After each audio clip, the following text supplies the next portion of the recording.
All right, so to start off, I would like to come back to the argument that everyone is born as a victim.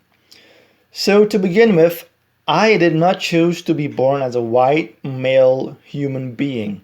I did not choose to be born in Belgium. I did not choose to be born in 1993. I did not choose to be born with this specific body and with this specific brain. I did not choose my personality, although it's possible to work on that. I did not choose the way my parents have raised me, etc., etc., etc. I could go on like that for a while. And the same goes for everyone. You know, there is a lot of fixed stuff that makes up who you are, which you can't change. There's a lot of stuff that is being imposed on you without you having the ability to agree or disagree with. You happened to be this particular way, so deal with it. But a lot of injustice is being done to us just because of the way we are born.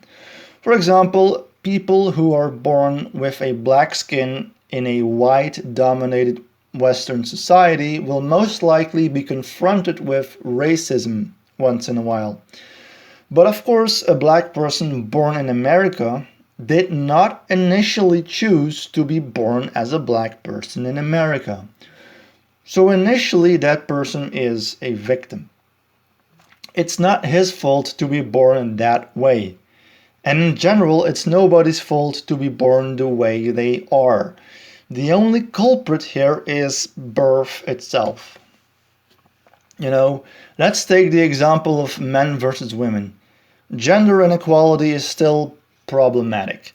There is feminism, there is MGTOW, there are men who think that men are better in everything than women, and there are women who think women are better in everything than men.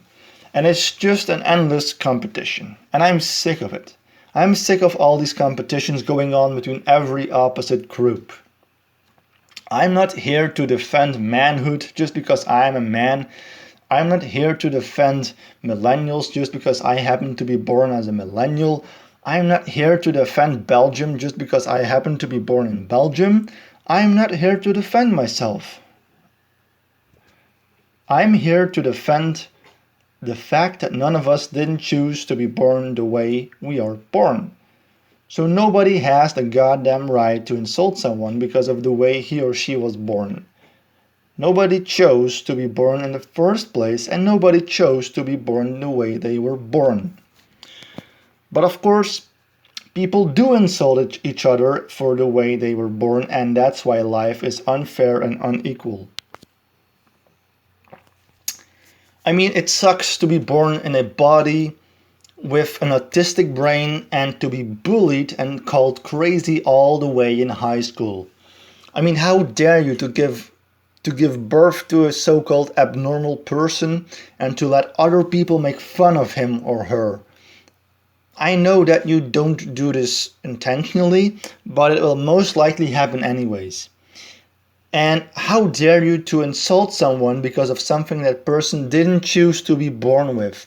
How dare you to take advantage of someone else's flaws to entertain yourself? I mean, we all suck, myself included. We were all born as victims. If you happen to be born with a genius brain and you easily graduate from 20 colleges and you have a healthy athletic body and you're able to attract all the hot chicks, fine. Lucky you. And yeah, I know that you also have to work your ass off in order to get results. But some people really are born, unfortunately. I mean, some people are really, really unfortunate because they were born in a total failure of a body. Some people really do have bad luck to be born in a fatal body.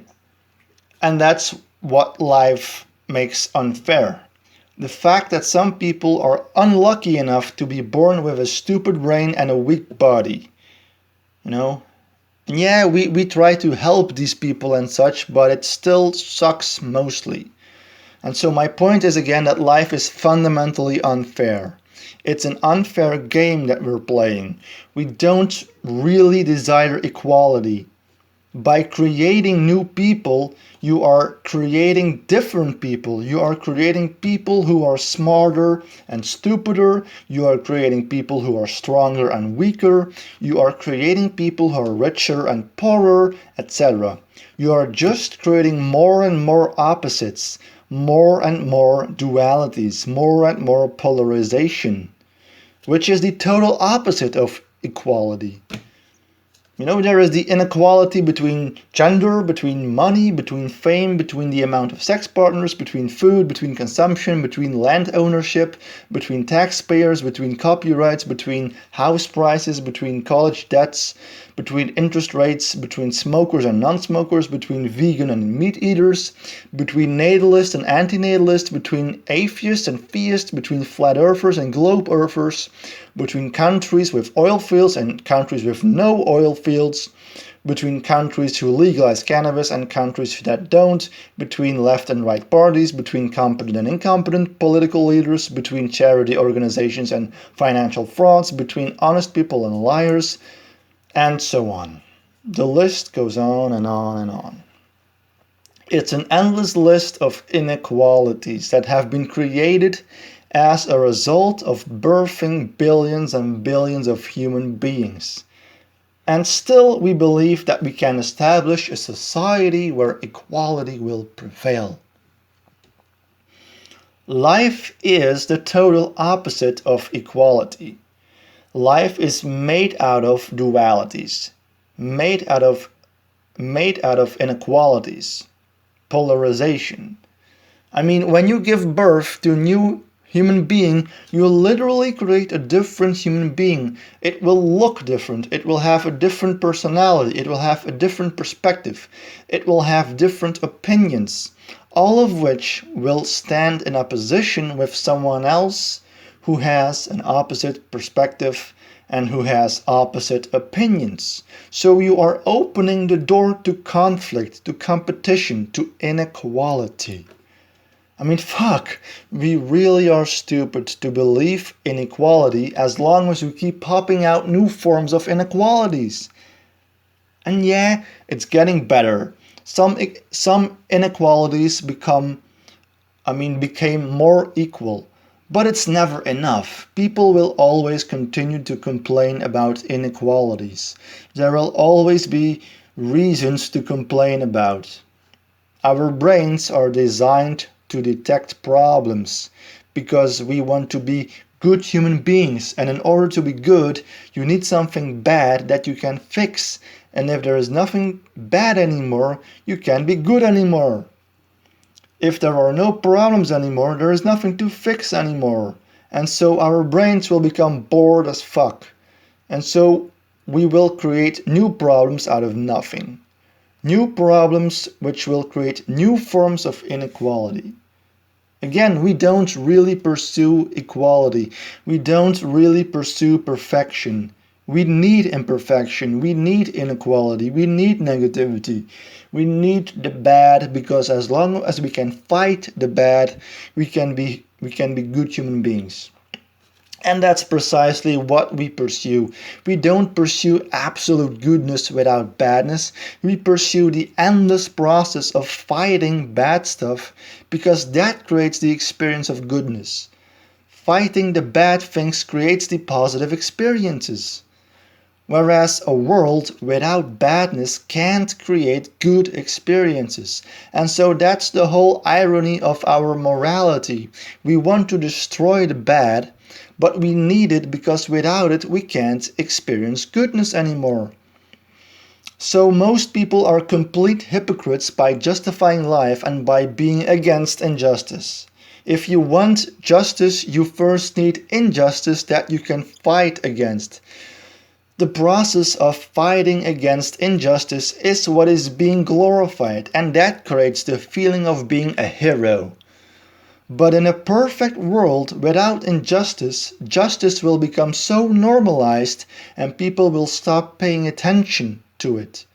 And so there won't be any glorification of justice anymore. If something becomes so normalized, people will stop paying attention to it, and it will no longer exist anymore in our collective awareness.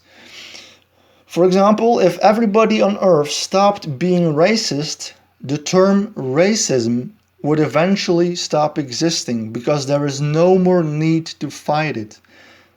Likewise, if there was no more injustice in the world, the term justice and injustice would eventually stop existing because they won't be needed anymore to fight injustice and to make the distinction between justice and injustice.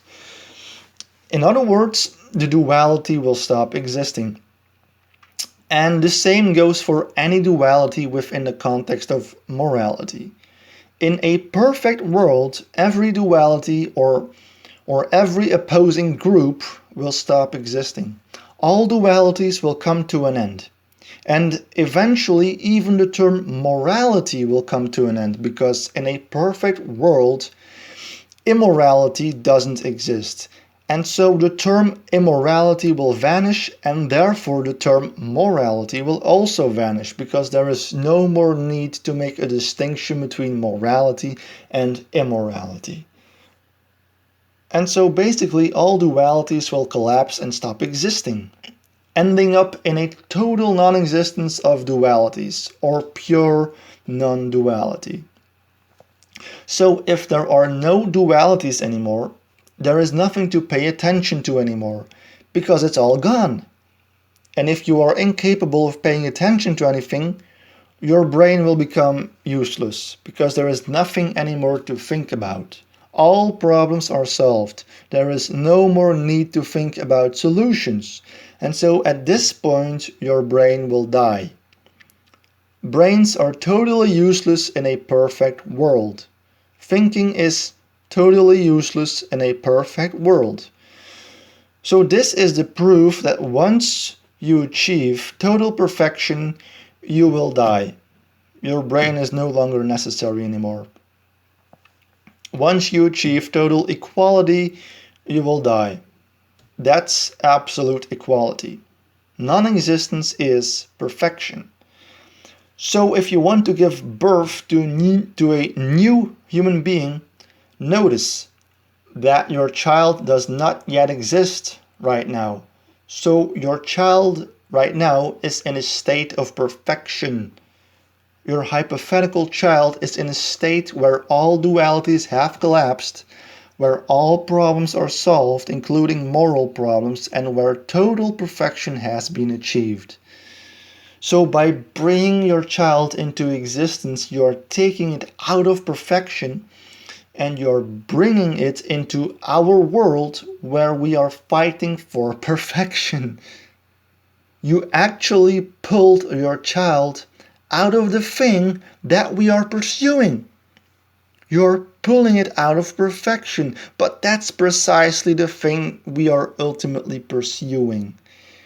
You are pulling your child out of perfection such that it can help us to fight for perfection so that we will eventually end up again in this perfection, which is the same perfection before we were born. The point of life is to work for perfection. We are serving perfection, but perfection is equal to non-existence, is equal to death. So essentially we are serving death. So if you really want moral perfection for your child, don't bring it into existence. If you really want perfection, leave your hypothetical child in its state of perfection and don't bring it into this imperfect world where we constantly complain and work towards perfection. Anyway, that's it. I'm done talking. I'm tired of talking. See you. Yeah.